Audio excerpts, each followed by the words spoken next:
दोस्तों, काफ़ी दिनों से मैं इस विषय के बारे में सोच रहा था, क्योंकि काफ़ी सारी चीज़ें सामने आ रही थी कि आजकल स्टूडेंट्स को डिप्रेशन होता है, नर्वसनेस होता है, और ये नर्वसनेस और डिप्रेशन इतना बढ़ जाता है कि कभी कभी ये आत्महत्या तक पहुंच जाता है। तो मैं हमेशा से सोच रहा था कि इसके ऊपर कुछ कहूँ, क्योंकि स्टूडेंट लाइफ वो लाइफ होती है जो सबसे वैल्यूबल टाइम होता है स्टूडेंट्स का।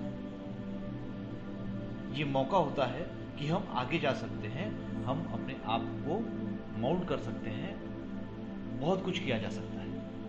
लेकिन फिर भी इसमें नर्वसनेस, डिप्रेशंस, ये सारी चीजें क्यों आती हैं? काफी दिनों से मैं सोच रहा था। मुझे एक प्रश्न पड़ा कि डेवलप्ड टेक्नोलॉजीज आज हमारे पास में है, डेवलप्ड टीचिंग टैक्टिक्स है, एडुकॉम सिस्टम्स हैं, इतना सब होने के बाद में भी ये सब क्यों? डिप्रेशंस और नर्वसनेस क्यों? फिर मेरे ध्यान में आया कि एजुकेशन सिस्टम जो है वो आज का अच्छा है, या अगर हम देखें जाए तो पुराना जो है भारतीय शिक्षा पद्धति जो थी हमारी वो अच्छी है, और इसमें क्या डिफरेंस है? ध्यान में आया कि हमने हमारा फोकस जो है वो एजुकेशन के ऊपर टिका रखा है, बट लर्निंग हमने कहीं छोड़ दी। लर्निंग हम नहीं कर रहे थे, या फिर होनी ही नहीं देते, और इसी प्रकार नर्वसनेस और डिप्रेशन की वजह से कई टैलेंट हमको देते हैं। क्योंकि एजुकेशन पढ़ने लिखने से पूरा हो जाता है, लर्निंग का बेस कुछ अलग है। लर्निंग वो है जो हमारे जीवन को बनाती है।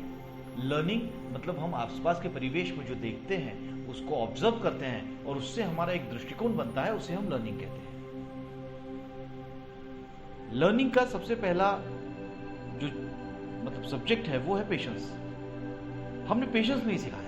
आज मैं देख रहा हूं कि जब बच्चे प्रोजेक्ट करते हैं तो स्कूल में बताया जाता है कि प्रोजेक्ट आप कर लो, आप गूगल पे चले जाओ, इंटरनेट पे चले जाओ, वहां पे आपको सारा कंटेंट मिल जाएगा। आप उसको, प्रिंटर डिवाइसेस रेडी हैं घर में, प्रिंटर डिवाइसेस के ऊपर में आप प्रिंट आउट ले लो और निकाल के ला लो, दैट्स इट, आपका प्रोजेक्ट कंप्लीट हो गया। क्योंकि इसमें मेहनत नहीं करनी। अब जब मेहनत ही नहीं करनी, स्ट्रगल ही नहीं है, तुरंत मिल जा रहा है, तो फिर पेशेंस कहां से आया? पेशेंस नहीं है, क्यूरोसिटी नहीं है, हमें जानना ही नहीं है। ये होगी एक्सेसिव केयर। एक प्रकार से स्ट्रगल हमने खत्म कर दी। अगर एक एग्जांपल देखा जाए कि आप किसी गरीब के बच्चे को देखते हैं बिना कपड़ों के, वो ठंडी में घूमता होता है, तब आपको विचार पड़ता है कि अरे इतनी ठंडी में ये बिना कपड़ों के घूम रहा है, तो इसे कहीं निमोनिया ना हो जाए। बट उसे निमोनिया नहीं होता, बट जो बच्चा कंबल ओढ़ के घर के अंदर सेफ बैठा हुआ है उसे निमोनिया हो जाता है, क्योंकि स्ट्रगल हमने खत्म कर दी। इम्यून सिस्टम की स्ट्रगल हमने खत्म कर दी, मेंटल स्ट्रगल हमने खत्म कर दी। इस वजह से ये प्रॉब्लम है। आज किसी भी सब्जेक्ट का क्यूरियोसिटी से कोई संबंध नहीं है, सिर्फ मार्क्स और परसेंटेज को लेके हम लोग चल रहे हैं। मार्क्स आ जाए, परसेंटेज आ जाए, दैट्स इट। इसीलिए डिप्रेशन है, इसीलिए नर्वसनेस है। हमारा पूरा ध्यान एजुकेशन पे है, लर्निंग पे है ही नहीं, और इसी वजह से स्टूडेंट्स का जो मनोबल है वो कम होता है, कम होता दिखाई देता है। इसीलिए आज स्कूल स्टूडेंट्स हो या कॉलेज स्टूडेंट्स नर्वसनेस और डिप्रेशन से जूझते दिखाई देते हैं। पिछले कई वर्षों में हमारे एजुकेशन सिस्टम में बहुत फर्क आया है। कहते हैं कि किसी भी देश या व्यक्ति को अगर आगे बढ़ना हो तो उसे अपने इतिहास की तरफ देखना चाहिए, उससे प्रेरणा मिलती है, क्योंकि इनमें ह्यूमन स्ट्रगल के ऐसे उदाहरण होते हैं जो अपने आप में रोमांचकारी होते हैं। रोमांचकारी मतलब क्या?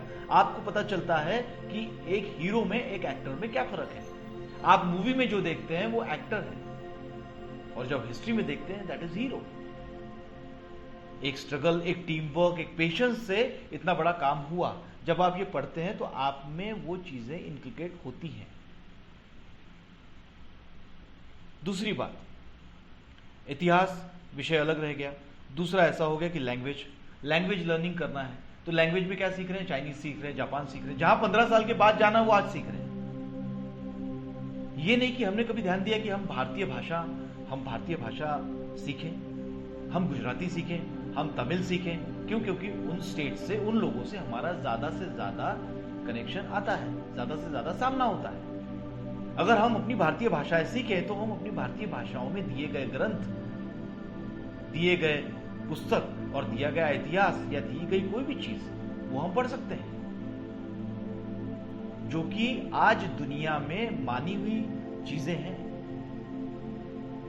गीता है, रामायण है और बहुत सारे धर्म ग्रंथ हैं जिसको हम पढ़ सकते हैं, जिसमें हमको ह्यूमन स्ट्रगल्स पता चलेंगे,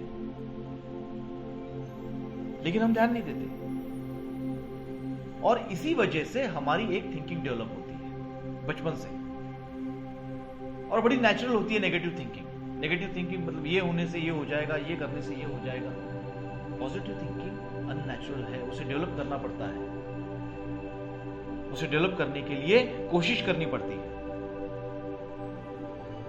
क्योंकि उसके पीछे लगना पड़ता है। आपको अपने माइंड को ट्रेन करना पड़ता है, स्टूडेंट्स को ट्रेन करना पड़ेगा।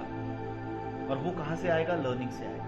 आप लर्निंग पे जितना ध्यान देंगे, आप अपने आसपास में ऑब्जर्व करेंगे, स्टूडेंट्स जब अपने आसपास में देखेंगे, खुद ऑब्जर्व करेंगे, खुद अपना एक मत बनाएंगे, और उसके बाद में जब वो अपना मत प्रदर्शन करेंगे, वो कितनी बड़ी चीज होगी आप सोचिए। स्ट्रगल बढ़ेगा, पेशेंस रहेगा, क्यूरोसिटी होगी, ये क्या है क्या नहीं है। आप किसी भी रिलीजन के हों, किसी भी कास्ट के हों, कोई फर्क नहीं पड़ता। अगर आप राम पढ़िए, आप शिवाजी महाराज के बारे में पढ़िए, आप भगत सिंह पढ़िए, इनको कहानी के रूप में पढ़िए, और फिर देखिए कि लीडरशिप क्वालिटी, पेशेंस, कठिनाइयों को आगे बढ़ के सॉल्व करने की हिम्मत कैसे होती है। इसमें ये उदाहरण दिए गए हैं, ये स्टूडेंट्स सीखेंगे। कहीं ना कहीं सब्जेक्ट की क्यूरोसिटी उसके लिए स्ट्रगल करने की मानसिकता बनाती है, और उस मानसिकता से आपका पेशेंस बढ़ता है। और ये सब जब आप करते हैं, ये सारी चीजें आप जब करते हैं, तो स्टूडेंट्स में नर्वसनेस और डिप्रेशन की कोई जगह नहीं होती। नर्वसनेस और डिप्रेशन आना ही नहीं चाहिए।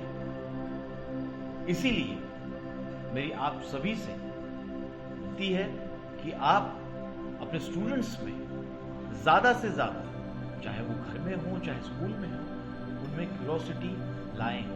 किसी भी विषय को तुरंत उनके सामने ना रखें, उनको कहें कि आपको ये ढूंढना है। उनमें पेशेंस बढ़ेगा, उनमें स्ट्रगल बढ़ेगा, तब जाके ये नर्वसनेस और डिप्रेशन अपने आप खत्म हो जाएगा।